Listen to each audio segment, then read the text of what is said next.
চাওয়া পাওয়ার আশা সকল নাশিয়া ও যে আকুলে ভাসিতে পারে গো, ভালোবাসা বলে তারে গো, সখী ভালোবাসা বলে তারে। জাতিকুলমান সব করে দান সাজিয়া কলঙ্কের হারে, সেই ধর্মাধর্মের জ্ঞান হলো অবসান, সে পরাণ বধুয়ার তরে। তোমাকে যদি জন্ম ঔষধের মধ্যে পুজো দেই, মৃত্যু ঔষধের মধ্যে যদি পুজো দেই, এজন্য যদি 10 জন 10 কথা বলে, 10 জন ব্রাহ্মণ যদি আমার নিন্দা করে, এই নিন্দার কলঙ্কের মালাই যদি আমি গলায় না গাঁথতে পারি, গলায় না পড়তে পারি, তোমাকে কি ভালোবাসনা। ব্রজগোপিকাগণ নারদ মুনিকে বলেছিল, সময় শর্ত তাই ছোট করে বলছি, নারদ মুনি গিয়েছিল, বলেছিল ব্রজগোপী তোমরা তো ভগবানকে ডাকছো, জানো না ভগবানের শিরোপীড়া হয়েছে। তো বলছে কিসে সারবে সেই শিরোপীড়া, মাথা ব্যথা কিসে সারবে? বলছে কোনো ভক্ত যদি তার ধুলি, তার চরণ ধুলি দিতে পারে ভগবানকে, তবে সে ভগবান, সেই ধুলি ভগবানের কপালে লাগালে ভগবান সেরে যাবে। তখন বলেছিল নারদ তুমি কি কোনো কিছু নিয়ে এসেছো, ঝুলি নিয়ে এসেছো? তোমার ঝুলি ভর্তি করে দিয়ে দেই আসো। সমস্ত সখীগণদের, বৃন্দাবনের সখীগণদের ডাকলেন, ডেকে বললেন সবাই তোরা চরণ ধুলি দে। সবাই চরণ ধুলি দিয়ে কি করলেন, নারদকে সে ঝুলি দিয়ে, ধুলি দিয়ে একটা ঝুলি তৈরি করে দিলেন, বললেন এবার নিয়ে যাও। নারদ ধুলি দেখে দেখে ভাবছে, বলছে তোমাদের কি একটিবারও ভয় করলো না? তোমাদের কি একটিবারও ভয় করলো না? নরকে যাওয়ার কি তোমাদের ভয় নেই? যোগী পায় না যোগ সাধনে, জ্ঞানী পায় না ব্রহ্মজ্ঞানে, সেই ভগবানকে চরণ ধুলি দিয়ে তোমরা অপরাধ করছো, সেটা কি তোমরা জানো না? ভগবানকে চরণ ধুলি দিতে চাইছো, বলছে ভগবানকে চরণ ধুলি দিতে চাইছো, তোমরা তো নরকে যেতে হবে। বলছে মহারৈরব নরকেও যদি আমরা পতিত হই, তবু আমার সেই প্রাণ গোবিন্দ যদি, প্রাণবল্লভ যদি ভালো থাকে, আমার জন্য যদি প্রাণ গোবিন্দ যদি ভালো থাকে, সুখে থাকে, সেই সুখে আমার সুখ, আমি তার সুখের কারণ হয়ে যদি আমি নরকেও যাই, তবু আমি সেখানে শান্তিতে বসবাস করতে পারবো। কেন? যে আমি গোবিন্দকে ভালোবেসে ভগবানের সেবায় আমি লেগেছি, ভগবানকে ভালোবেসে আমি নরকে এসেছি, তাতে কি আসে যায়? মান্না দে একটি গানের মধ্যে লিখেছে যে এখনো কি প্রথম সকাল হলে স্নানটি সেরে পূজার ফুল তুলে, পূজার ছলে কার কথা ভাবো? আমারই কথা ভাবো, বসে ঠাকুর ঘরে জানতে ইচ্ছে করে, খুব জানতে ইচ্ছে করে। দেখুন গানটা কত সুন্দর, কিন্তু গানের মধ্যে দিয়ে আমাদের এমন ভাবে ইঙ্গিত দিয়েছেন, সত্যি তো সকালবেলা ফুল তুলে এনে ঠাকুর ঘরে পূজার ছলে আমরা কার কথা ভাবি? যদি গোবিন্দের কথাই ভাবতাম, তাহলে কোনো বাধা কি আমাদের দামিয়ে রাখতে পারতো, দমিয়ে রাখতে পারতো গোবিন্দ সেবার জন্য? মান্না দে বলেছেন পূজারই ছলে আমারই কথা ভাবো। সত্যি আমি ভগবানের কথা ভাবি না, পুজো দিতে গেলে অন্যজনের কথাই আমার মনে আসে। গানের মধ্যে কত সুন্দর করে আমাদের বুঝিয়ে দিলেন যে পূজার ছলে আমারই কথা ভাবো, বসে ঠাকুর ঘরে, ঠাকুরের কথা ভাবো না, ভাবো কার কথা? আমার কথা। আমিও তো এই জগতে কতজনার কথাই ভাবি। হ্যাঁ, তুমি কি সেই আগের মতোই আছো নাকি অনেকখানি বদলে গেছো? খুব জানতে ইচ্ছে করে। গানটির মধ্যে দিয়ে আমাদের কত সুন্দরভাবে বুঝিয়ে দিয়েছেন। আমরা তো আনন্দের সহিত গানটি গাই, কিন্তু কি বুঝালেন? সত্যিই তো আমিও তো পূজার ছলে গিয়ে ভগবানের কাছে পূজার ছলে ফুল দিতে গিয়ে আমি কতজনের কথাই না ভাবি, কিন্তু ভগবানের কথা ভাবতে আমার মনেই থাকে না। জয় রাধে। তাই আমাদের ভগবানকে ভালোবাসতে হবে। ভগবান বলেছেন তোমার মনে আছে, আমার মনে আছে, তোমার সেই জ্ঞান মনে নেই। আমি যুগে যুগে অবতীর্ণ হয়ে কি করি? পাপীদের বিনাশ করি, সাধুদের পরিত্রাণ করে ধর্মকে পুনরায় সংস্থাপন করি। যে ব্যক্তি আমার দিব্য জন্ম কর্মের কথা জানেন, তাকে আর এ জগতে ফিরে আসতে হয় না। পুনরপি জননম পুনরপি মরণম পুনরপি জননী জঠরে শয়নম। না না, আর তাকে জন্মে ফিরে আসতে হবে না। ভগবান বলছে আমার দিব্য জন্ম এবং কর্মের কথা যারা জানে, ভগবানের দিব্য জন্ম কর্মের কথা, সে কখন জন্ম নেয়, কখন সৃষ্টি হয়, কখন লয় হয়, জন্ম মৃত্যুর কথা, ভগবানের কথা কেউ যদি জানে, সে কথা জানতে হলে আমাদের আধ্যাত্মিক গুরুর কাছে যেতে হবে, আধ্যাত্মিক চেতনাধারী গুরুর কাছে। শেষ করে দিব, বিশ্রাম দিয়ে দেব। জয় রাধে। তো আধ্যাত্মিক গুরুর কাছে গেলে আমরা সেই যে ভগবান যে বলছেন, যে ব্যক্তি মৃত্যুর, যে ব্যক্তি আমার দিব্য জন্ম কর্মের কথা জানেন, তাকে আর এই জগতে ফিরে আসতে হয় না। কি এমন কর্ম করলে ভগবানের কি জন্ম কর্মের কথা জানলে আমাদের আর ফিরে আসতে হবে না, সেই জন্ম তত্ত্বের কথা আমরা তত্ত্বদ্রষ্টা যারা আছেন তাদের কাছে আমাদের জিজ্ঞাসা করতে হবে। যারা আধ্যাত্মিক জগতে এগিয়ে আছেন তাদের কাছে গিয়ে এই আত্মতত্ত্ব সম্পর্কে জিজ্ঞেস করতে হবে, আমি কে, কোথা থেকে আসলাম, কিভাবে গোবিন্দকে পাবো। এই আধ্যাত্মিক তত্ত্ব যখন জানতে পারবো যে জীবে যাহাতে জন্ম তাহাতেই লয়, আবার তাহা সাধন করিলেই জীবের মুখ প্রাপ্তি হয়।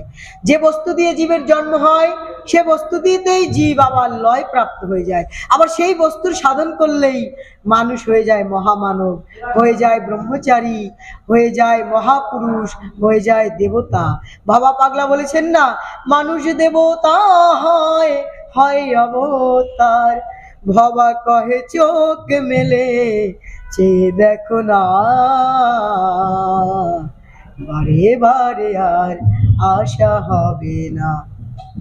এই যে দিব্য জন্ম কর্মের কথা আমাদের কি করতে হবে, আধ্যাত্মিক লেভেলের গুরুর কাছে গিয়ে জানতে হবে যে ভগবানের দিব্য জন্মকর্ম। আমি জানি ভাদ্র মাসের কৃষ্ণপক্ষের অষ্টমী তিথিতে ভগবান এসেছেন, এইটুকু জানলেই কি আমার জন্ম মৃত্যু বারণ হয়ে যাবে?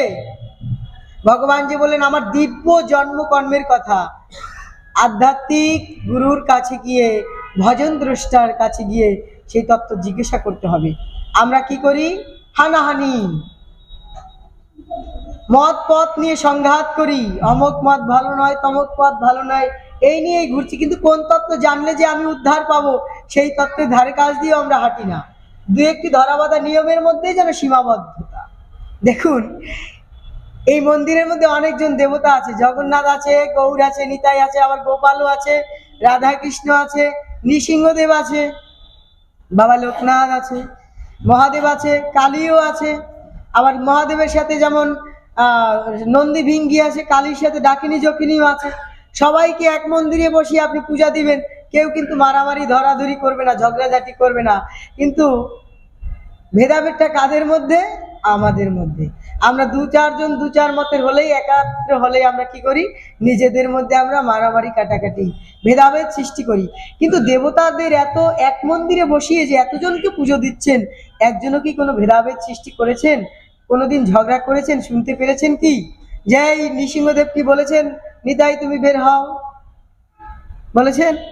নৃসিংহদেব কি বাবা লোকনাথকে বলেছেন, বাবা লোকনাথ তুমি এখন বের হও আমার কাছ থেকে, আমি এখানে থাকবো? শিবকে কি বলেছেন, বের হও? কিন্তু ভেদাভেদটা কারা করি, আমরা করি। তো আমরা ভেদাভেদের মধ্যে থাকতে, ভেদাভেদের মধ্যে থাকতে থাকতেই আমরা অচিন্ত ভেদাভেদ সম্পর্কে আর জানি না। তবে ভগবানের দিব্য জন্ম মৃত্যু কিভাবে জানি? তাই তত্ত্বদ্রষ্টার কাছে গিয়ে আমাদের ভগবানের জন্ম মৃত্যু সম্পর্কে জানতে হবে। সেই তত্ত্ব জানলে, যে তত্ত্ব জানলে জীব আধ্যাত্মিক চেতনায় উদ্বুদ্ধ হয়, যে তত্ত্ব জানলে আমাদের গোবিন্দ প্রাপ্তি হয়ে যায়। কোথায় গোবিন্দ? হৃদয়ের মধ্যেই গোবিন্দ। একদিন নারদমণি, 5 মিনিটের মধ্যে শেষ করি। একদিন নারদমণি ভগবানকে জিজ্ঞাসা করলেন, ভগবান তোমার ভক্ত তোমাকে কিভাবে পূজা দিলে তুমি সন্তুষ্ট হও? তদুত্তরে নারদকে ভগবান বলেছিলেন, হে নারদ, ষোড়শ উপাচারে যদি কেউ আমাকে পূজা দেয় 56 ভোগ দিয়ে, তবে আমি সন্তুষ্ট হই। তো বলছে, হে ভগবান, যে ভক্ত গরিব কাঙাল, সে তো ষোড়শ উপাচার দিয়ে তোমার সেবা পুজো করতে পারবে না, সে তবে তোমাকে কিভাবে পুজো দিবে? বলছে, সে যদি তাও না দিতে পারে, গাছের একটি ফুল আর নদী থেকে গঙ্গা জল এনে যদি আমার সেবা পুজো দেয়, তবেই সে আমাকে লাভ করতে পারবে। নদী থেকে গঙ্গা জল আনতে আর গাছ থেকে ফুল কিনতে তো আর পয়সা লাগে না। পয়সা লাগে কি? পয়সা লাগে না। কেউ যদি নদী থেকে জল আর ফুল তুলে এনে দেয় গাছ থেকে, সেই ফুল তুলসী দিয়ে জল দিয়ে পুজো দিলেই আমি সন্তুষ্ট হয়ে যাই। বলছে, ভগবান ফুল জলও তো সবাই তোমাকে দিতে পারবে না, ফুল জল যখন তোমাকে কেউ দিতে পারবে না, যেমন অন্ধকে তুমি দুটো চোখ দাওনি, সে কিভাবে নদীতে যাবে? খঞ্জকে দুটো পা তুমি দাওনি, সে কিভাবে সমুদ্রে গিয়ে তোমার জন্য জল জল নিয়ে আসবে? অন্ধ চোখে দেখে না, সে কিভাবে ফুল তুলে আনবে? বলছে নয়ন জল দিয়ে যদি কেউ আমাকে ভালোবাসে, নদীর জলও লাগে না, যদি আমাকে নয়ন জল দিয়ে কেউ ভালোবাসে, মন তুলসী ভক্তি চন্দন যে তাহারে দিতে পারে, শিলার পৃষ্ঠে কাষ্ঠের চন্দন ঘষতে হয় না বারে বারে। বলছে বলছে গঙ্গার জল দিয়ে যদি কেউ পুজো না দিতে পারে, আমি তো দুই নয়ন দিয়ে রেখেছি সবার মধ্যে, নয়ন জল দিয়ে পুজো দিবে।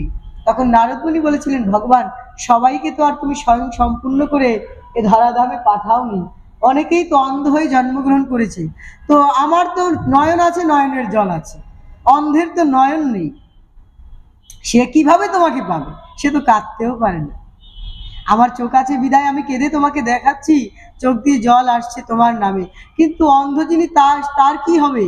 তখন বলছে যার নয়ন নেই তার মনটা তো আছে, যার নয়ন নেই তার তো মনটা আছে। মন তো আমি দিয়েছি সকলের মধ্যে, মানুষের মধ্যে আমি তো মনটা দিয়েছি। প্রাণ থাকলে প্রাণী হয়, কিন্তু মন না থাকলে মানুষ হয় না। আর এই মানুষের মধ্যে আমি মন দিয়েছি, সেই মন দিয়ে যদি আকুতি করে সেই মনটা যদি আমার চরণে সমর্পিত করে দেয় হে নারদ, তবেই আমি সন্তুষ্ট হয়ে যাইনি। তাই গৌর প্রমাণ। তাই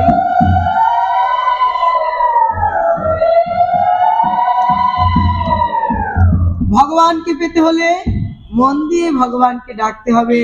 জীবন যৌবন দেহ মন প্রাণ সমস্ত কিছু সমর্পণ করে দিলে কোনো বিধি বিধান বাধা নিষেধও ভগবানের সেবা পুজো আটকাতে পারবে না। যদি মনটা আমরা ভগবানকে দিতে পারি, তাহলেই আমাদের সমস্ত নিয়মের ঊর্ধ্বে গিয়ে আমরা সেই সমস্ত নিয়মের গুণাতীত ভগবানকে সেবা পুজো করতে পারবো, তার কৃপা সান্নিধ্য লাভ করতে পারবো। এই বলেই আজকের মতো আমি এখানে পানি বিশ্রামে যাচ্ছি। সকলে ভালো থাকবেন, সকলে সবার জন্য আশীর্বাদ রাখবেন, আমার জন্য আশীর্বাদ করবেন, সকলেই যেন ভালো থাকে। তা আসুন শ্রীমদ্ ভগবদ গীতার 18টি নাম আমরা একসাথে বলি। ওম গঙ্গা গীতা চ সাবিত্রী সীতা সত্তা পতিব্রতা ব্রহ্মবলী ব্রহ্মবিদ্যা ত্রিসন্ধ্যা মুক্তিগেহিনী পদমাত্রা শিরানন্দা ভাবাগ্নি ভ্রান্তিনাশিনী বেদত্রয়ী পরানন্দা তত্ত্ব জ্ঞানমঞ্জরি ইত্যেতানি জপে নিত্যম নরনিশ্চল মানুষ জ্ঞানসিদ্ধি লভে নিত্যম তথান্তে পরমাং পদম। ওম যদক্ষরং পরিভষ্টম মাত্রহীনং চ যদ ভবেৎ পূর্ণং ভবতু তৎসর্বং তৎপ্রসাদাৎ জনার্দন।